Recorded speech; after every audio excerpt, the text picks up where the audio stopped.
Bienvenue à tous et à toutes à ce lancement donc de Geneviève Letarte.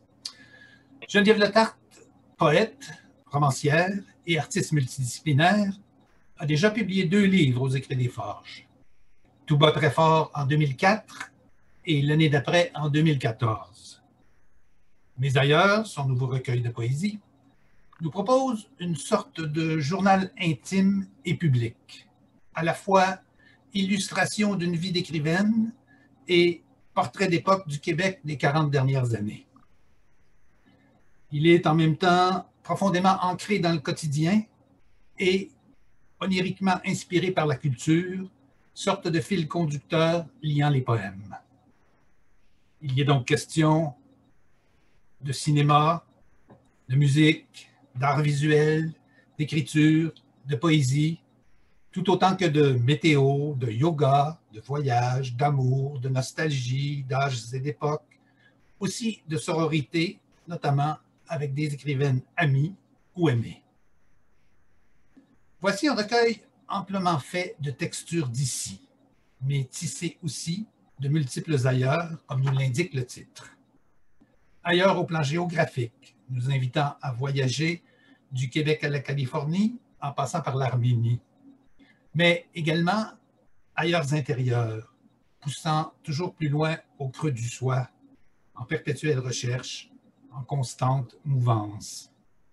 On pourrait y percevoir aussi l'écho d'une tonalité beat, voisine de celle de Claude Pellieux, Lawrence Ferlinghetti, Joy Walsh, Juan Waldman, au sens où importe l'anaphore renouvelante, les images, la musicalité et l'enlacement du social et du privé. Alors, je vous présente maintenant Geneviève Letarte qui va nous donner un aperçu du contenu de ce recueil. Bonjour, bienvenue à vous tous, à vous toutes. C'est une première pour moi, un lancement virtuel. Alors, on se souhaite bonne chance. Alors, donc, merci beaucoup d'avoir accepté notre invitation. Et même si j'aurais préféré, bien que je juste préféré vous voir en personne, qu'on puisse se faire la bise, prendre un verre, jaser, je me réjouis qu'on soit tous connectés en ce moment. Et ce qui est bien par ailleurs, c'est que les gens qui ne sont pas à Montréal peuvent être avec nous. Donc, je salue mes amis qui ne sont pas ici à Montréal. Alors, avant de vous présenter mon livre, je voudrais faire quelques remerciements. Merci aux Écrits des Forges d'avoir accueilli mon manuscrit avec un certain enthousiasme fort agréable. Merci à Bernard Posier, donc, qui vient de prendre la parole. Merci pour ta présentation, Bernard. Merci à Étienne Poirier, qui a été extrêmement patient et généreux envers moi durant toute la production du livre. Merci beaucoup, Étienne. C'était très agréable de travailler avec toi. Merci à Édith Sancartier pour sa révision du manuscrit avant qu'il aboutisse aux Écrits des Forges. Merci à mon ami Charles Gilbert, qui m'a offert un dessin pour la couverture du livre. Charles avait fait plusieurs dessins. J'ai hésité entre l'un et l'autre, et finalement, j'ai choisi celui-ci parce que je trouve qu'il reflète bien l'idée finalement qui sous-tend le recueil, à savoir que toute vie est faite de parcours multiples et que ces parcours, évidemment, ne vont pas dans le sens de la linéarité, mais plutôt d'une certaine multidirectionnalité. Enfin,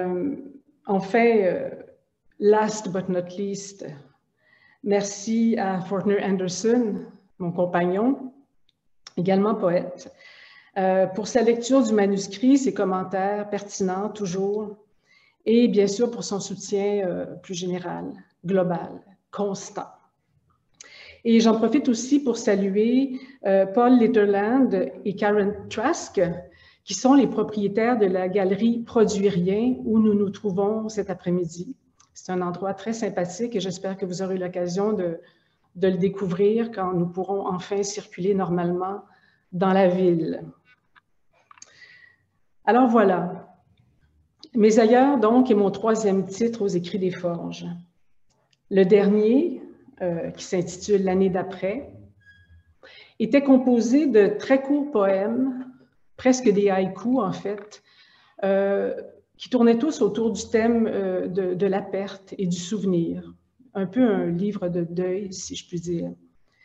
Celui-ci, au contraire, est composé de poèmes longs, donc des poèmes qui sont tous d'une dizaine de pages et qui sont tous inspirés par l'idée de la traversée.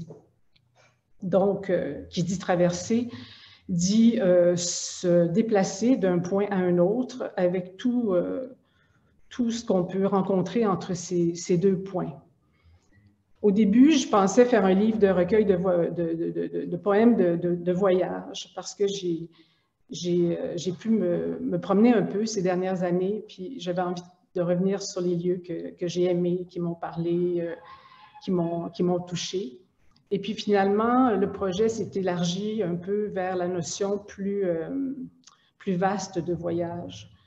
Donc, le voyage, évidemment, qui peut être une expérience intérieure, existentielle, voire métaphysique, aussi bien qu'un déplacement concret dans un lieu réel, nommé, déterminé, géographique, dans un paysage, dans un pays, dans une ville. Chaque poème de ce recueil possède sa propre esthétique. Donc, on se promène vraiment d'un univers à un autre, ce qui fait que tous ensemble, ils créent un tout à la fois hétéroclite et cohérent. Et j'aurais envie de dire aussi, en fait, que c'est un livre qui est plutôt du côté du chaud que du froid, plutôt du côté de la douceur que du coup de poing. Ce n'est pas nécessairement un livre absolument joyeux, parce que ma poésie est toujours un peu mélancolique, mais c'est certainement pas un livre triste.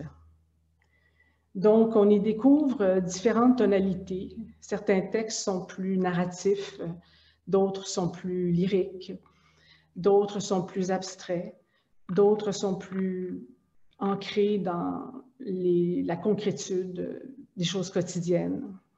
On y parle en effet, comme Bernard le disait, de toutes sortes de gens, des gens que j'ai connus pour vrai, puis d'autres dont j'ai lu les œuvres, ou dont les œuvres m'ont marqué. Et mon ami Charles lui disait qu'il y avait beaucoup de détails dans ce livre-là, que c'était que chaque poème fourmillait un peu de toutes sortes d'informations, d'images. Et ce que je dirais aussi, en fait, c'est que du fait que les poèmes sont longs, il y a un côté un peu récit, finalement, dans le fait d'écrire des longs poèmes, parce qu'inévitablement, on est dans le mouvement d'une espèce d'histoire, de quelque chose qui se raconte, et on peut se permettre de répéter, parce que on ne peut pas avoir une image, évidemment, fulgurante à chaque ligne d'un poème de 10 pages. Donc voilà, je pense que j'en ai assez dit. Je vais vous laisser découvrir vous-même le livre quand vous le lirez, j'espère, et aujourd'hui, dans les extraits que je vais vous livrer.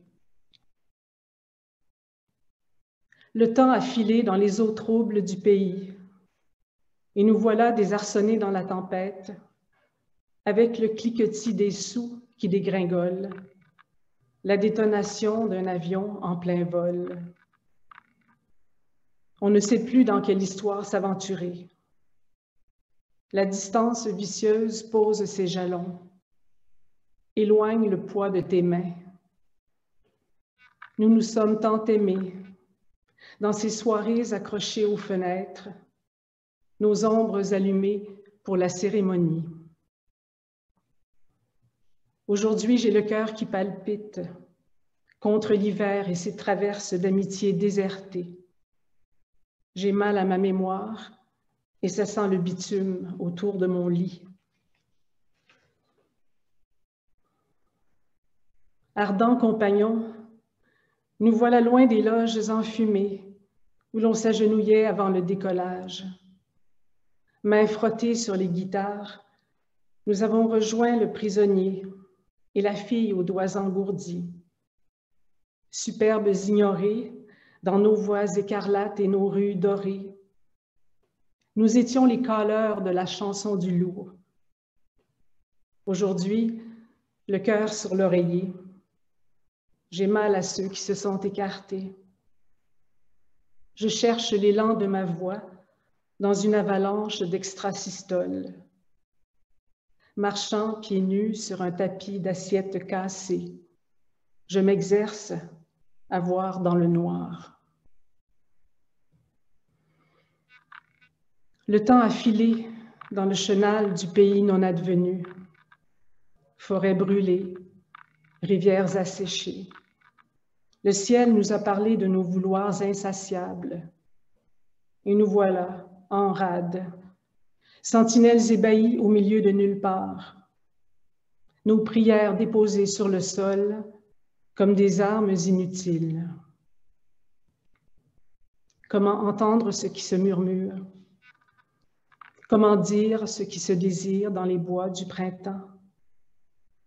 Migrants d'une cartographie hors la loi, noyés d'une transhumance forcée. Nous voilà, oubliés le long des frontières, avec des chants en lambeaux sur nos joues.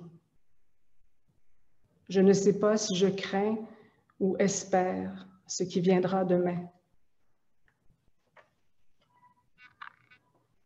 Dans ce pays qu'hier encore, on croyait sorti du bois, nous voilà réduits à parler, manger, mourir seuls.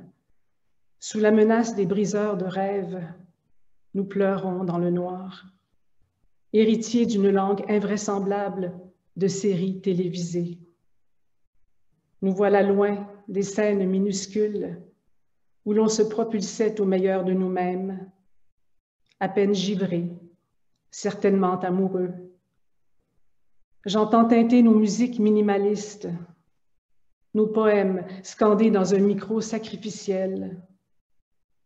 Comment vivre aujourd'hui avec l'assaut répété des vendeurs de fadaises? Il nous faudra des ailes pour aller respirer les fleurs jaunes et fragiles qui poussent au bord des fossés.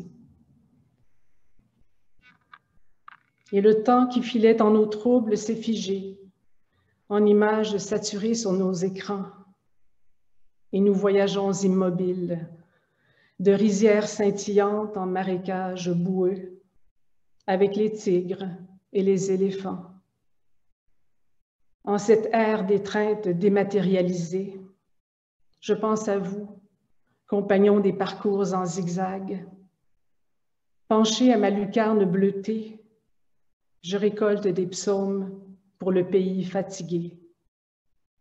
C'est à vous que j'adresse ma plainte et mon étonnement. N'oublions pas la clarté de nos chants intérieurs. C'est à eux que nous devons fidélité et toute loyauté. Alors, on peut peut-être aller avec quelques questions d'ordre un peu général pour voir un peu comment tu travailles. Alors, il y a principalement 3 axes dans ton travail, je dirais. Alors, il y a évidemment la poésie, on en a une preuve aujourd'hui. Il y avait aussi des textes qui sont plus proches de la performance ou de la chanson. Alors, j'ai ici quelques vestiges. Celui-là ou celui-là, par exemple. Et il y a aussi le côté récit, le côté roman, par exemple celui-ci. Donc, et d'autres, bien sûr, là. Je ne vais pas faire une démonstration complète.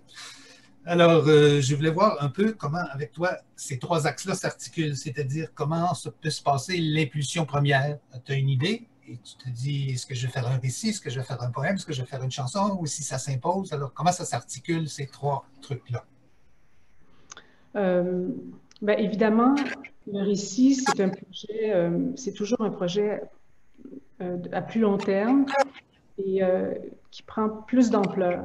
Et je réalise que dernièrement, je me suis plus tournée vers la poésie. Non pas que j'écrive pas de prose, mais on dirait que j'ai jamais le temps pour vraiment me mettre dans un projet qui mènerait à un récit ample ou à un roman, voire à un roman. Mais donc, j'ai des projets, j'ai des débuts de romans, si on veut. J'en ai plusieurs dans mon ordinateur.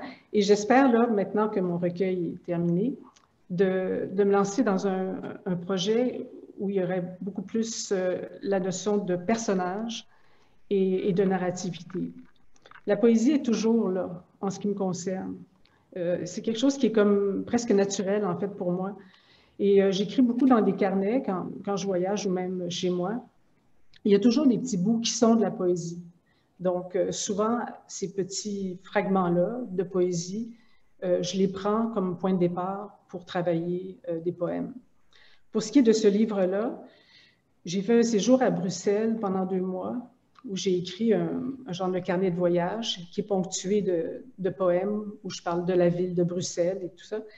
Et là, je me suis dit, ça serait le fun de faire un recueil qui serait uniquement ça, des poèmes où je déambule finalement dans des lieux, où je raconte des rencontres ou des moments vécus avec des gens, mais sous le mode du déplacement, de l'avancée, du mouvement, dans une sorte de marche. Alors, quant à la chanson, c'est toute une autre affaire. La chanson, il faut être avec des gens, il faut travailler avec des musiciens. Ça demande une autre organisation complètement. Alors, je dois dire que pour l'instant, je me concentre davantage sur l'écriture. Bien.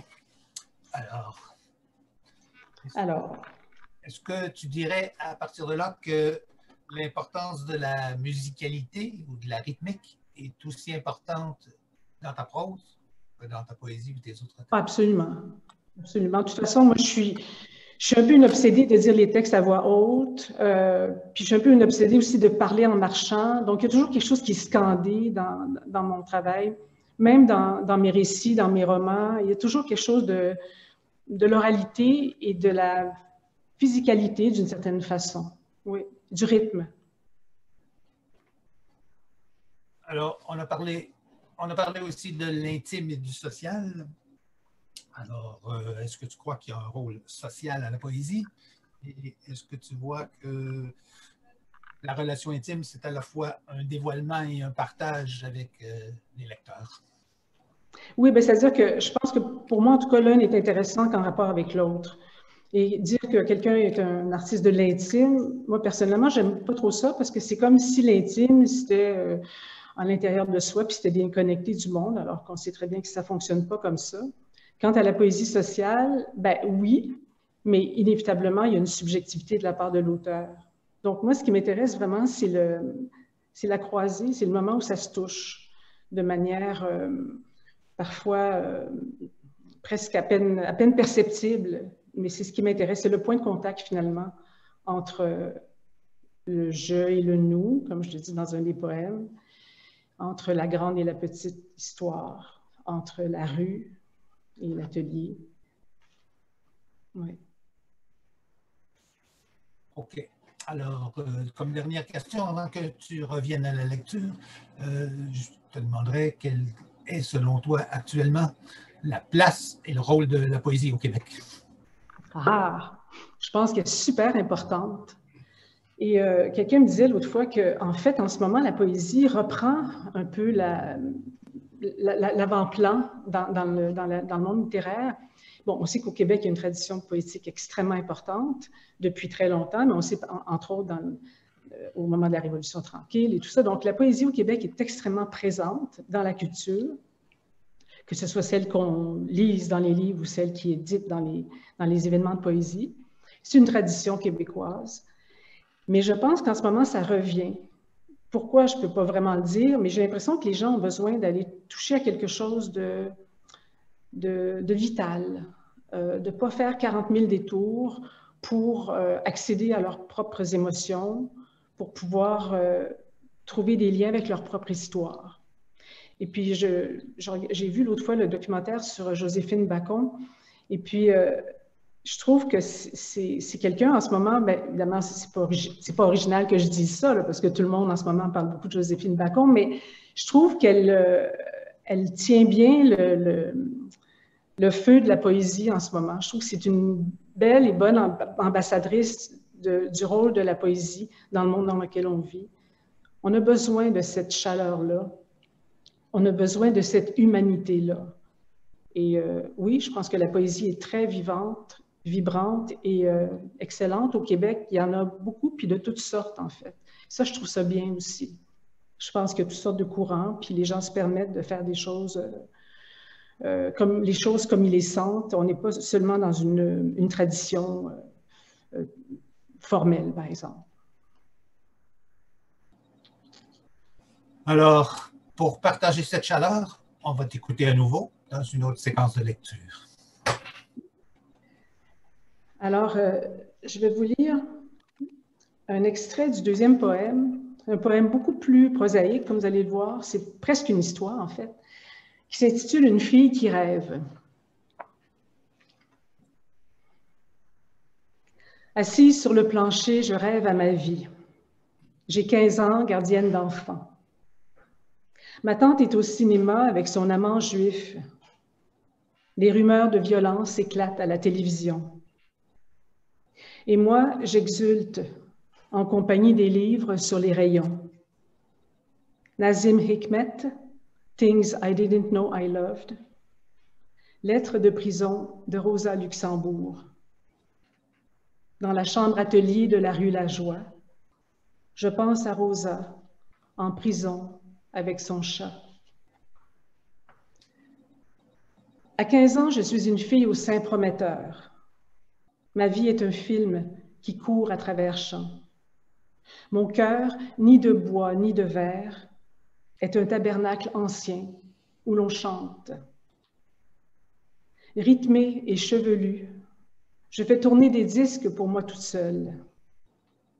Otis Redding et Stevie Wonder sont les frères que je n'ai pas eus. Henry et Virginia, les maîtres que je me suis choisis. Entre le feu de l'un et la lune de l'autre, j'inscris mon nom au paradis. Intégralement incarné, je pratique sans le savoir le pranayama.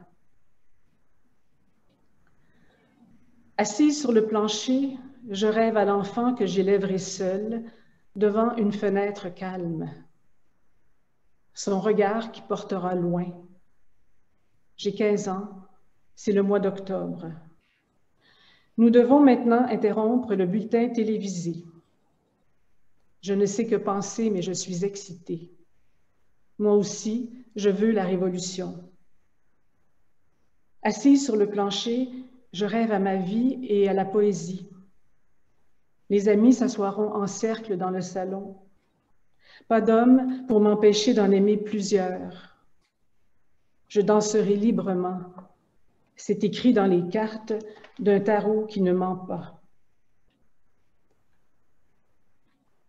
Assise sur le plancher, coiffée d'un bandana rose et mauve, j'apprivoise le réel sublimé. En cette époque de libations et de libération, je rêve à ma vie voyageuse, loin du Québec et de son fleuve majestueusement tranquille. Dans la chambre atelier de ma tante, je palpe les émaux aux couleurs chatoyantes. Les livres aux titres invitants, Relearning the Alphabet, L'écho bouge beau, Revolutionary Letters, Le nuage en pantalon.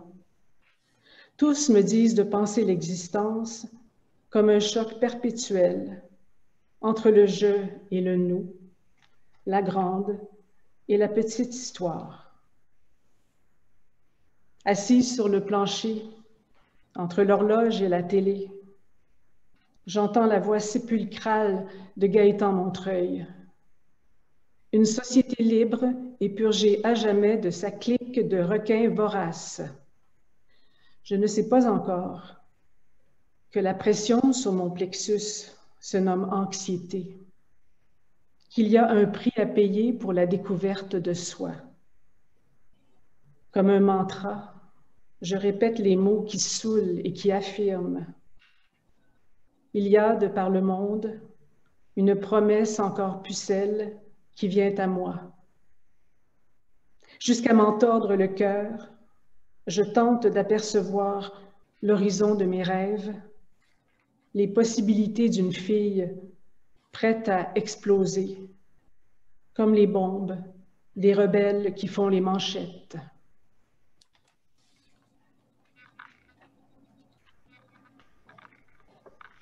J'ai cité dans le dernier extrait, il y a de par le monde une promesse encore pucelle qui vient à moi. C'est un extrait d'un recueil de ma tante dont je parle dans le texte, Michel Drouin, qui était poète et peintre et qui m'a inspirée plus que je le croyais quand j'étais jeune.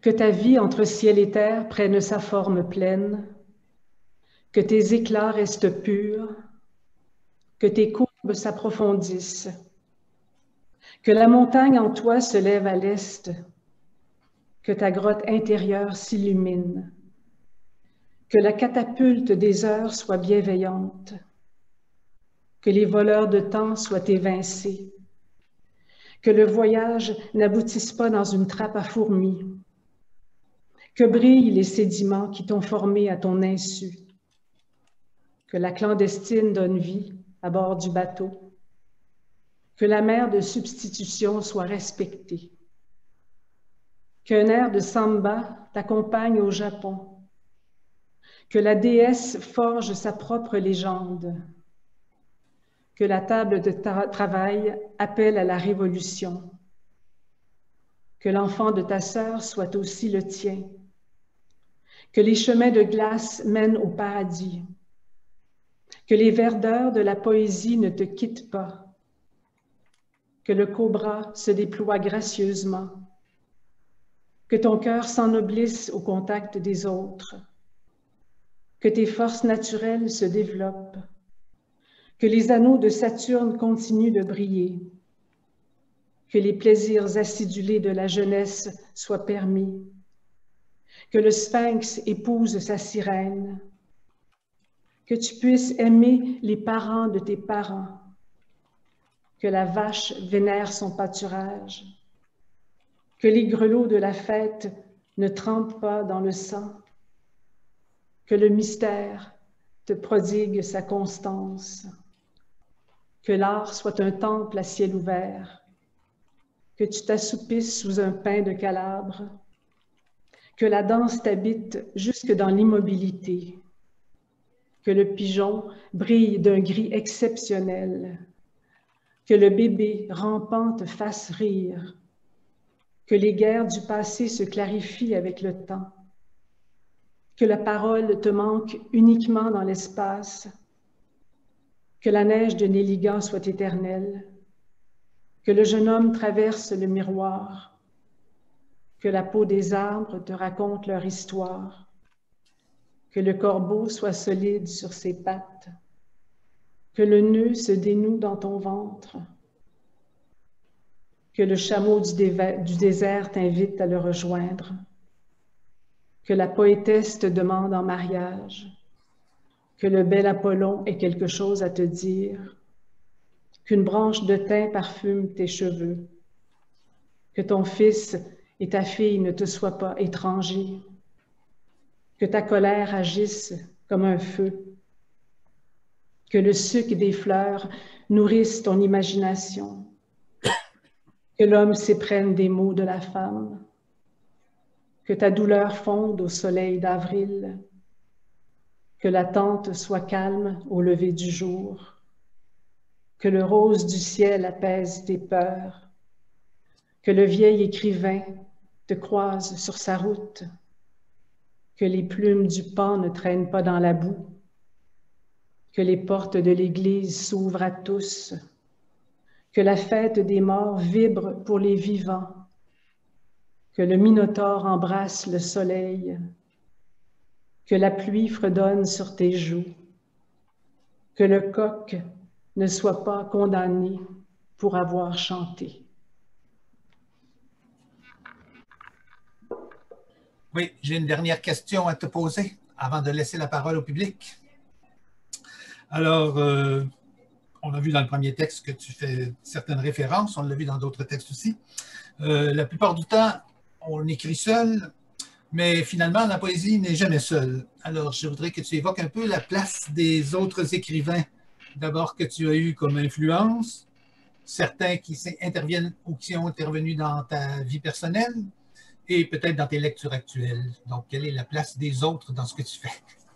Oh, elle est très importante. En tout cas, dans ce recueil-là, je parle, entre autres, bon, d'un poète, Nazim Hikmet, poète turc que j'ai beaucoup lu, qui m'a beaucoup touchée et intéressée. Justement, il écrivait beaucoup des longs poèmes, comme des espèces de récits. Il y en a un poème, d'ailleurs, qui s'appelle Autobiographie. J'ai parlé de Michel Drouin, j'ai parlé de Henry et Virginia, donc Virginia Woolf, Henry Miller, qui, quand j'étais jeune, étaient un peu les deux phares, on pourrait dire, opposés et complémentaires, sous lesquels je me suis un peu promenée quand j'étais jeune. Donc oui, les autres, bon, les célèbres, les poètes connus et tout ça, mais mes amis aussi beaucoup. J'ai beaucoup d'amis artistes, écrivains, et c'est quelque chose d'extrêmement important pour moi de les lire, de se lire mutuellement, puis aussi de parler de ce qu'on fait, puis de partager nos lectures aussi. Je parle entre autres d'Hélène Monette dans mon recueil. J'ai eu avec Hélène une histoire un peu particulière, peut-être comme beaucoup de gens ont eu avec Hélène Monette, qui est une poétesse immense. Et donc, Hélène, elle a eu une influence sur moi dans un sens, pas nécessairement au niveau de son style de poésie qui aurait influencé le mien, mais au niveau d'une intensité d'engagement dans sa parole. Et en général, c'est ça, en fait. C'est l'engagement dans la parole. Et quand j'entends des poètes dire leurs poèmes, depuis toujours, depuis que j'étais toute jeune, ça m'a toujours galvanisée. Ça peut me faire pleurer, mais tellement facilement. Je trouve que quelqu'un qui dit son poème en public, même en se trompant, même en s'enfargeant dans les mots, même en balbutiant, c'est immense. Donc oui, cette parole-là des autres m'accompagne dans ce que je fais.